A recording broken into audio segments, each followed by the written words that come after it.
Bonjour, Shalom, l'Église. J'ai envie de dire comme notre frère dimanche, en commençant sa prédication, Maranatha. J'aimerais parler ce soir, d'un sujet qui n'est peut-être pas très souvent prêché, mais qui nous concerne, qui est nécessaire. Mais j'aimerais que nous puissions faire d'abord une petite lecture dans le livre de Josué, au chapitre 3 et au verset 5. Juste ce petit verset, et ensuite on va le placer dans le contexte. Donc Josué 3, 5. Josué dit au peuple, sanctifiez-vous, car demain l'Éternel fera des prodiges au milieu de vous.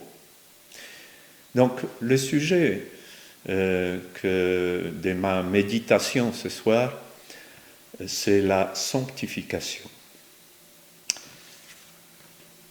Plaçons ce verset dans le contexte. Ici, l'homme de Dieu, Josué, il succède au serviteur de Dieu Moïse, qui est plus là, et Dieu lui dit, voilà, tu traverseras le Jourdain et tu vas prendre possession du pays que je te donne. Donc ce pays dont Dieu a fait la promesse à Moïse, pays de Canaan. Et Josué, il envoie des espions, qui reviennent, ils font leur rapport. Et là, il est en train de se préparer pour passer ce Jourdain. Et avant de traverser le Jourdain, Josué demande au peuple de se sanctifier. Avant, les Israélites devaient accomplir des rites, des rituels de purification, selon les instructions que Dieu a laissées à Moïse. Il le faisait habituellement avant d'offrir un sacrifice. Et ici, ils le font, Josué les appelle à se sanctifier avant d'être témoins de prodiges que Dieu va faire au milieu d'eux. Avant d'entrer dans le pays promis. Et nous voyons ici, d'un côté, ces souillures extérieures évoquent les impuretés intérieures à cause du péché. J'aimerais vous poser une question. Est-ce qu'aujourd'hui, nous sommes concernés par la sanctification? La réponse est très clairement oui. Certains d'entre vous pourraient peut-être citer tout de suite le verset on le cite peut-être assez souvent. Recherchez la paix et la sanctification sans laquelle personne ne verra Dieu. Mais on va lire dans 1 Thessaloniciens au chapitre 4 et verset 3. Ce que Dieu veut, c'est votre sanctification. Je pense que ce verset est très clair. L'apôtre Paul adresse ces paroles aux Thessaloniciens, mais je pense que nous sommes conscients que ces paroles nous concernent aussi bien aujourd'hui. Et puis un deuxième verset, 1 Thessaloniciens chapitre 5, verset 23, « Que le Dieu de paix vous sanctifie lui-même tout entier, et que tout votre être, l'esprit, l'âme et le corps soient conservés irréprochables lors de l'avènement de notre Seigneur Jésus-Christ. » Dieu veut nous changer complètement, nous préparer pour son avènement. Et dans Hébreux au chapitre 13 et verset 12, nous lisons « C'est pour cela que Jésus aussi, afin de sanctifier le peuple, et là on peut mettre aussi notre nom, sanctifier Thaddée, sanctifier Daniel, sanctifier Jean-Pierre, par son propre sang a souffert hors de la porte. C'est pour cela, je répète, que Jésus aussi, afin de sanctifier le peuple, par son propre sang, a souffert hors de la porte. Donc, la sanctification, c'est vraiment la volonté de Dieu pour nous. Jésus a souffert pour nous amener à la sanctification. Dans Éphésiens, chapitre 5, cette partie de la parole de Dieu nous parle de relation entre mari et femme. Et le verset 26 nous dit « afin de la sanctifier ». Il s'agit ici de l'Église. Il fait cette comparaison avec le couple. Il dit « il s'est donné ». Il s'est offert afin de la sanctifier. Le Golgotha avait pour but de créer une nation sainte. Nous citons souvent ce verset à Pierre, chapitre 2, et verset 9. « Vous êtes une race élue, un sacerdoce royal, une nation sainte, un peuple acquis. » Quelle est la signification de la sanctification? On le sait, on le dit très souvent de cette manière-là. Se sanctifier, ça veut dire se séparer, se mettre à part pour un but nouveau. Dans l'Ancien Testament, il y a cette pensée de consécration et de purification. Dans le Nouveau Testament, la pensée est semblable.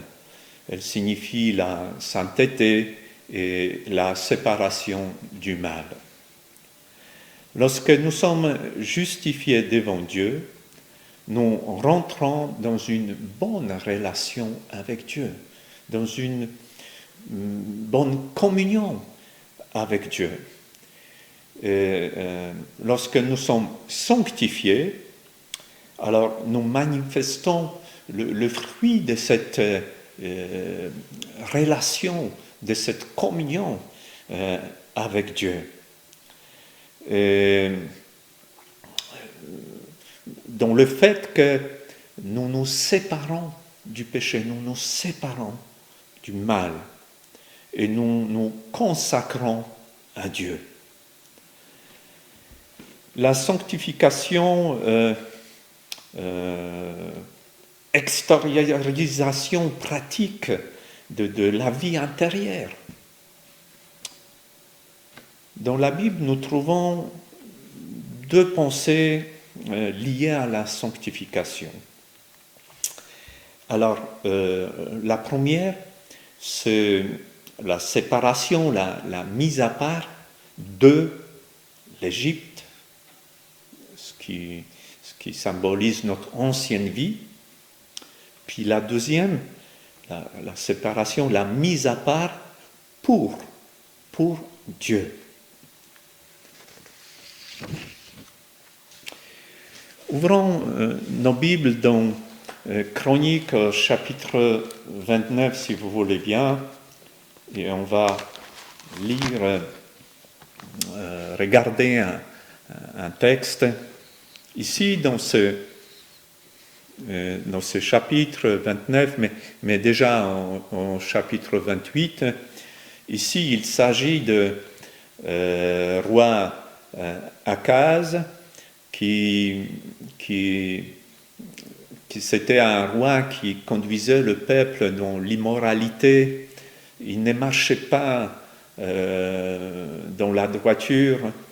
Et lorsque même le roi d'Assyrie va contre lui, il essaye de racheter la paix en lui offrant tout ce qui était dans la maison de l'Éternel. Il dépouille la maison de l'Éternel de tous les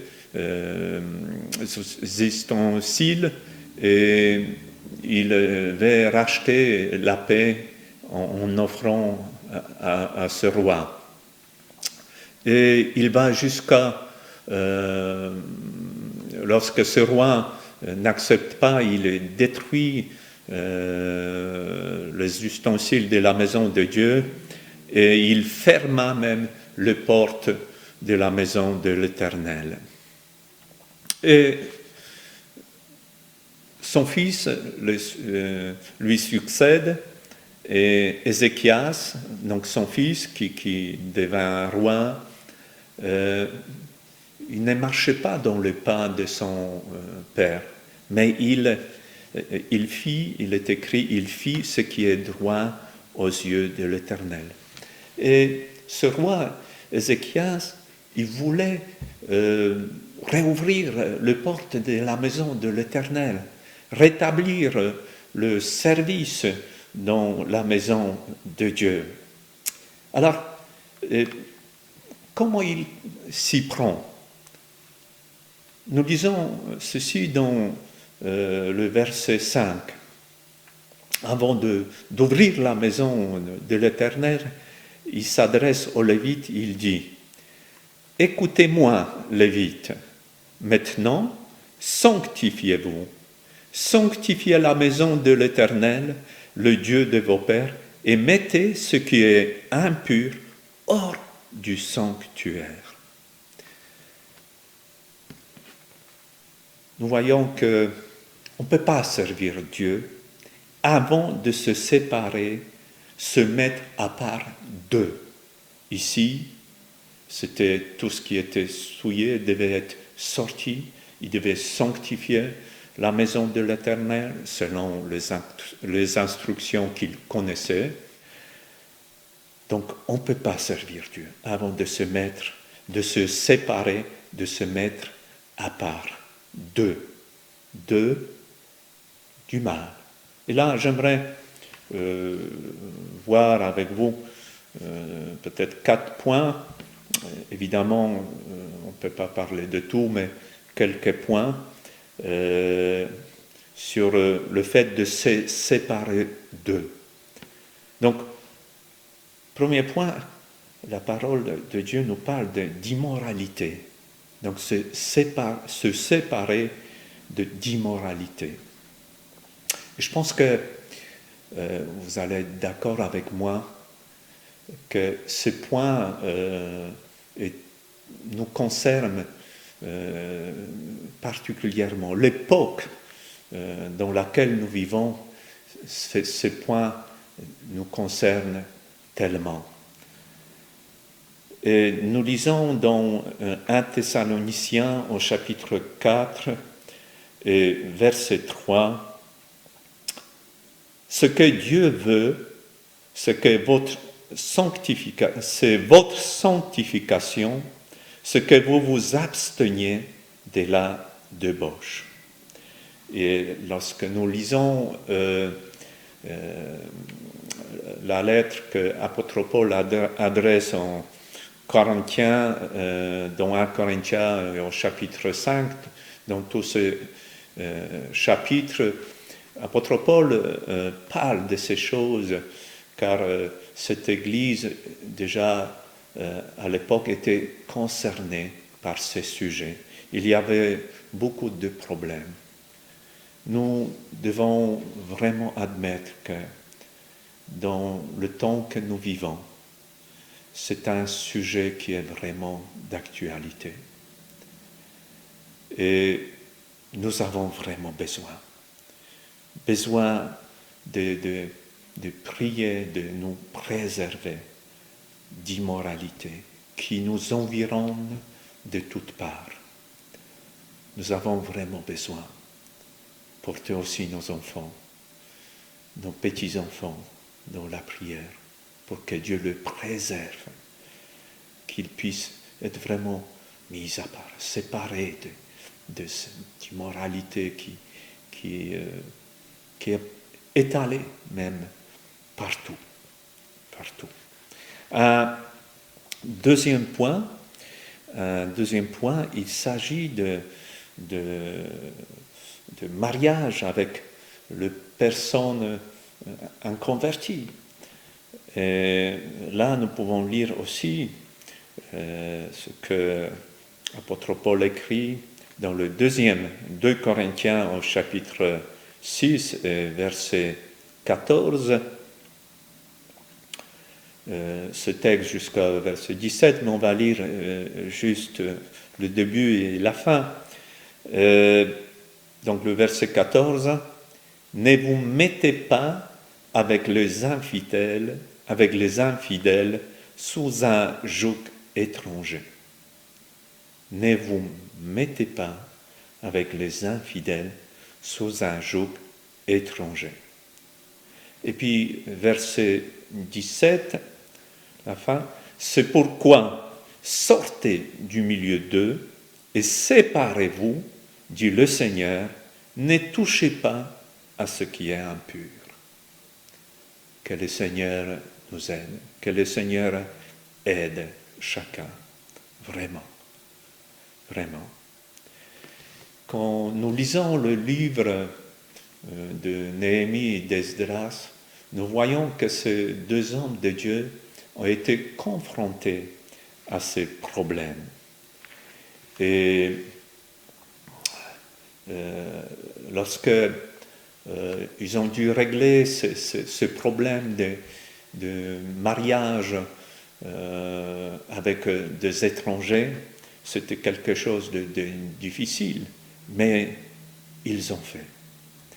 Et je voulais juste lire un verset, citer un verset dans Néhémie en chapitre 10 et verset 30.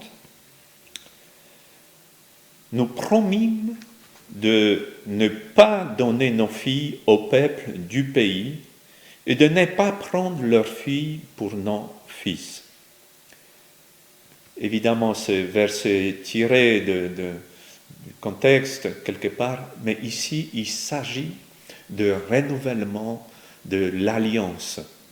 Et ce verset, cet engagement du peuple fait partie de ce renouvellement, de cette alliance qui est renouvelée. Donc il s'engage de ne plus donner leurs filles au peuple du pays et ne pas prendre aussi les filles pour nos fils. J'aimerais m'adresser tout particulièrement aux parents.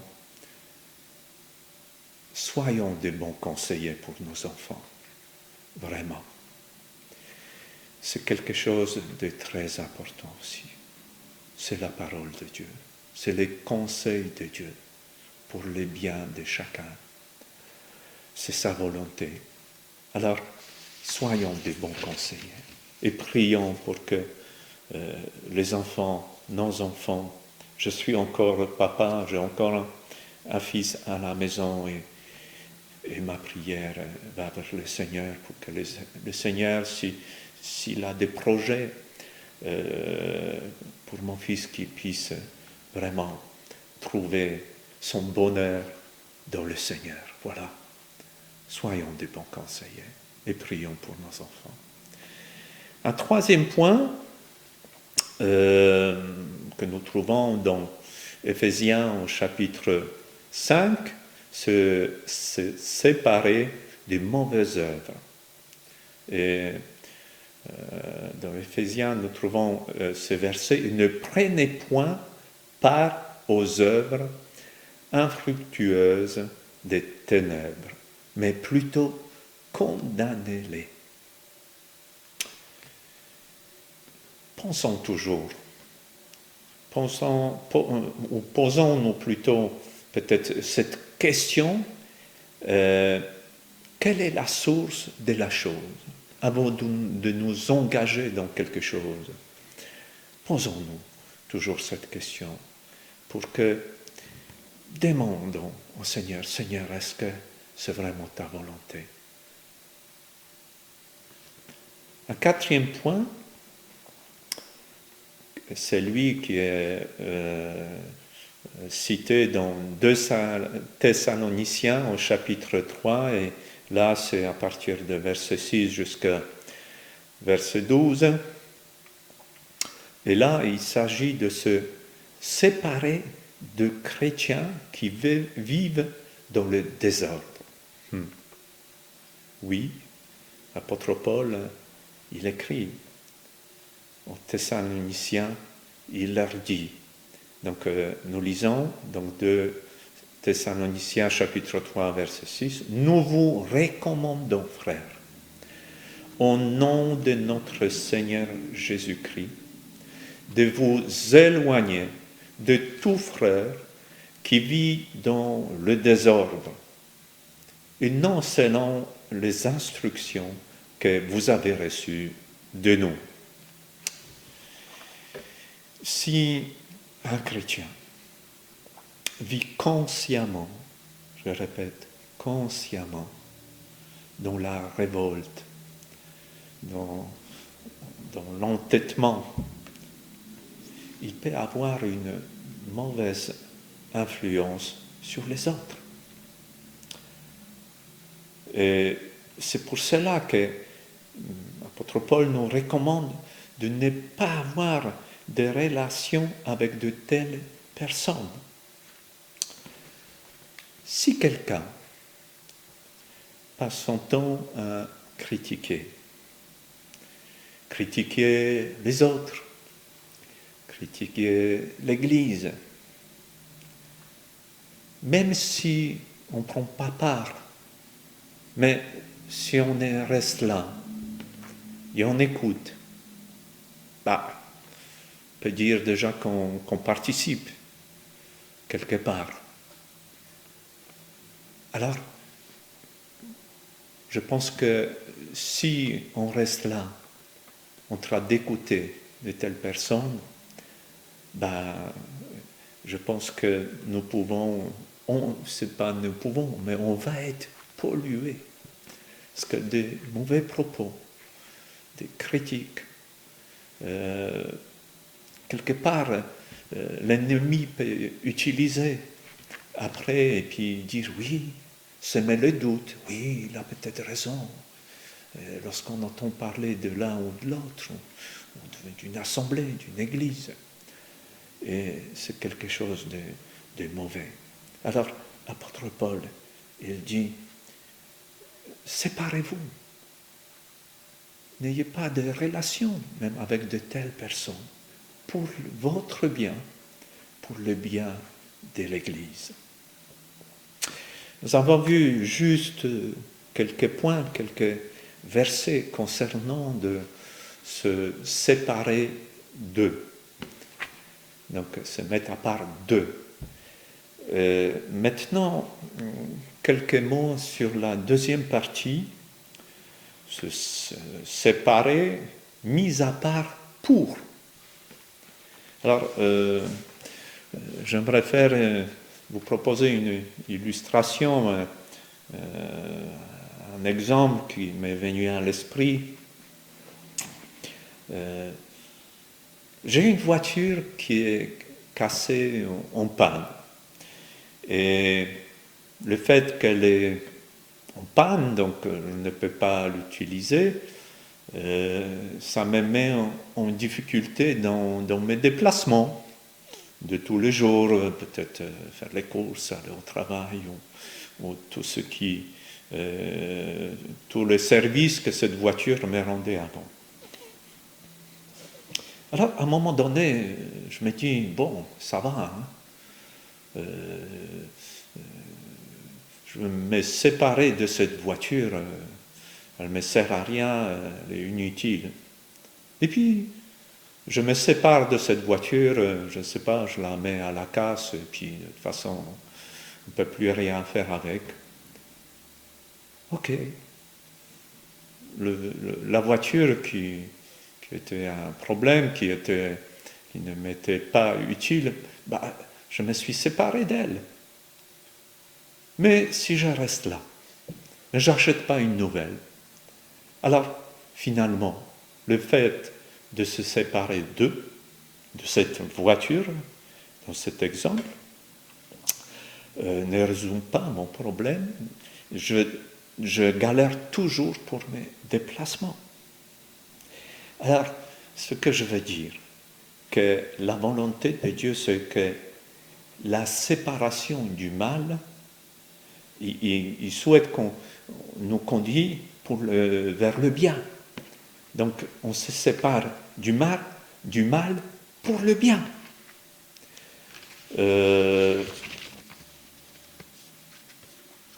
Lorsqu'on se sépare de quelque chose, c'est pour acquérir quelque chose de nouveau. Dans Nombre, au chapitre 8, verset 17, Dieu prononce ces paroles, il dit « Car tout premier-né des enfants d'Israël m'appartient. » Plus loin, il continue « Tant des hommes que des animaux. Le jour où j'ai frappé tous les premiers-nés dans le pays d'Égypte, je me le suis consacré. » Et c'est là que je vais souligner qu'il les a consacrés, donc mis à part. Mais pourquoi? Pour lui. Donc il y avait un but. Dieu les a consacrés pour lui. Dans Jean, au chapitre 10, verset 36, nous lisons ces paroles. « C'est lui que le Père a sanctifié et envoyé dans le monde. » Jésus était mis à part et envoyé, mis à part pour un but bien précis. Et dans Hébreux 26, il nous convenait en effet d'avoir un souverain sacrificateur comme lui, saint, innocent sans tache, séparé des pécheurs et plus élevé que les cieux. Oui, Jésus était séparé. Il était saint. Il était mis à part pour un but bien précis. Nous connaissons parfaitement. Ce but, il a accompli parfaitement pourquoi il était séparé. Dans Romains 1, dans Romains 1, verset 1, l'apôtre Paul commence par ces paroles, par cette présentation. Il dit « Paul, serviteur de Jésus-Christ, appelé à être apôtre, mis à part pour annoncer l'évangile de Dieu. » Donc, encore une fois, mis à part pour. Mais dans Galates, on ne va pas le lire, mais dans le premier chapitre de Galates, versets 15 à 24, nous voyons un peu plus en détail, Paul est séparé d'eux et mis à part pour. Donc, il était séparé de quoi? De son ancienne vie, et nous savons à quoi consistait sa vie.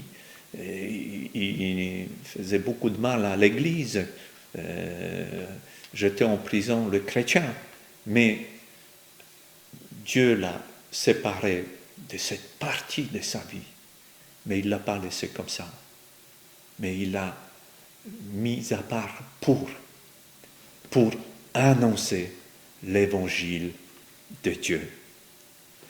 Les disciples ont été appelés de leur ancienne vie, de leur ancienne façon de vivre, pour une nouvelle façon de vivre, mis à part pour un nouveau but.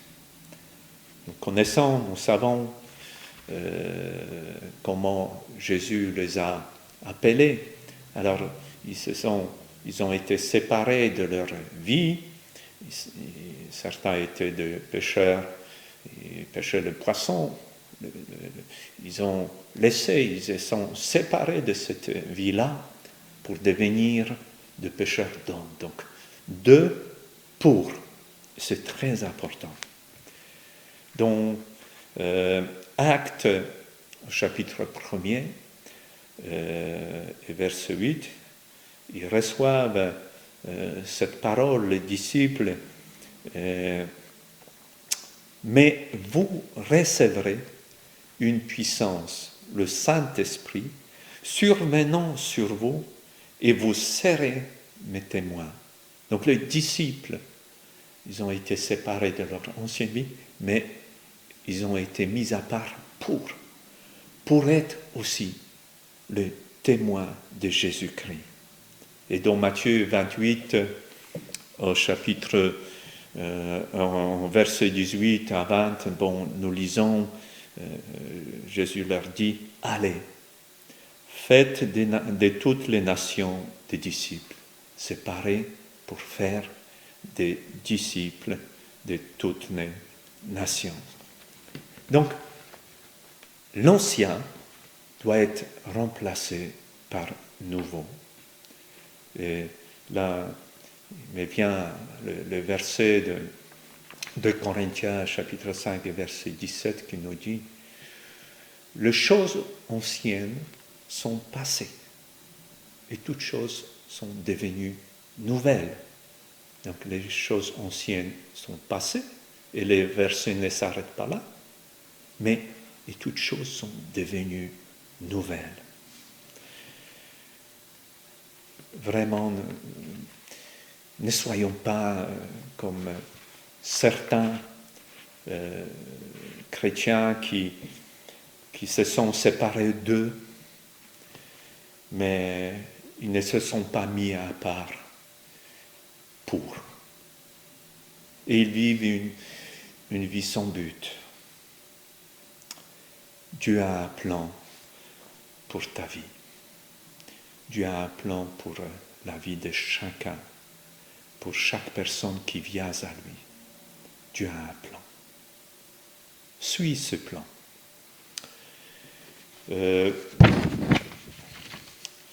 Tu te dis peut-être maintenant, toi qui écoutes, tu te dis dans ton cœur, c'est bien tout ça, mais moi je ne connais pas les plans de Dieu pour moi, pour ma vie. Alors, j'aimerais te donner un conseil.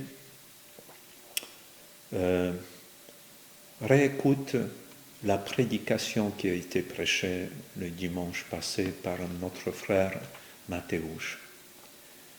Il a insisté beaucoup sur ce point-là, de se mettre à part pour écouter Dieu.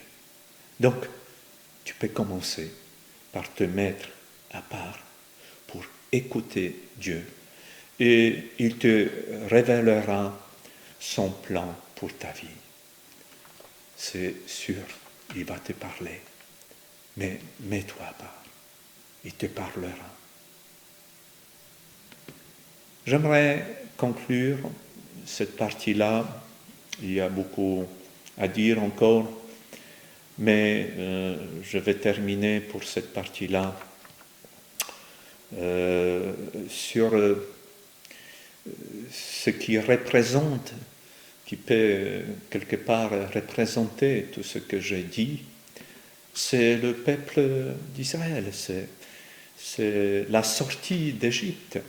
Alors, ce peuple qui était en esclavage, Dieu le voit sa vie, il le fait sortir d'Égypte, ils arrivent à la mer Rouge, ils traversent cette mer et la traversée de cette mer Rouge, c'est un symbole de la rupture, de cette séparation avec la vie ancienne. Donc, pour Israël, de cette vie en Égypte, en esclavage, et après, devant eux, il y a un chemin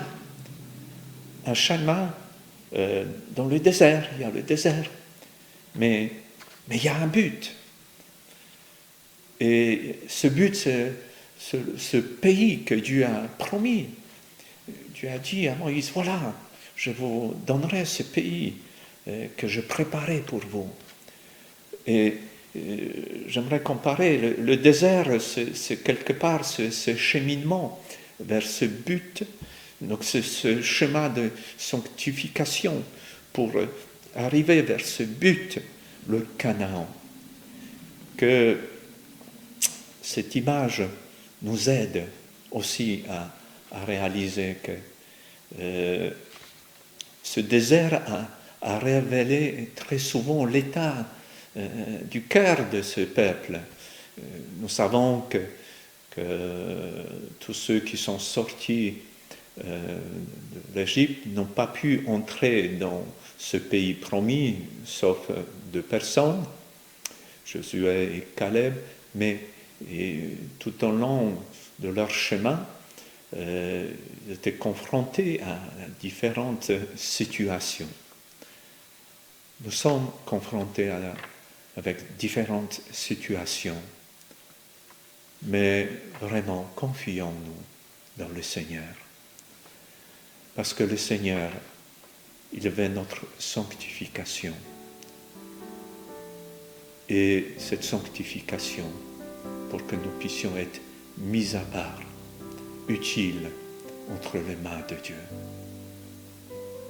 Que ce quelques instants, que ces paroles puissent vraiment travailler chacun de nos cœurs. Dieu souhaite notre sanctification. C'est la volonté de Dieu pour nous. Se séparer d'eux pour, et Dieu a des plans pour chacun.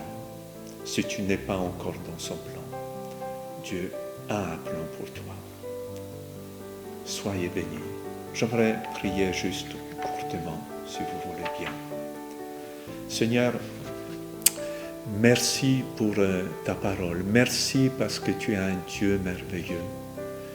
Tu attends de nous vraiment que nous puissions suivre ce chemin de sanctification. Mais tu as aussi nous dit que tu le feras en nous, Seigneur. Quelque part, tu ne nous laisses pas seuls. Tu nous donnes tout ce qui est nécessaire pour pouvoir marcher dans ce chemin de sanctification, Seigneur Jésus. Et tu as un plan pour chacun. Merci, Seigneur. Tu as des choses, de bonnes choses pour chaque personne. Merci, Seigneur. Béni sois-tu. Amen. Soyez bénis. À bientôt.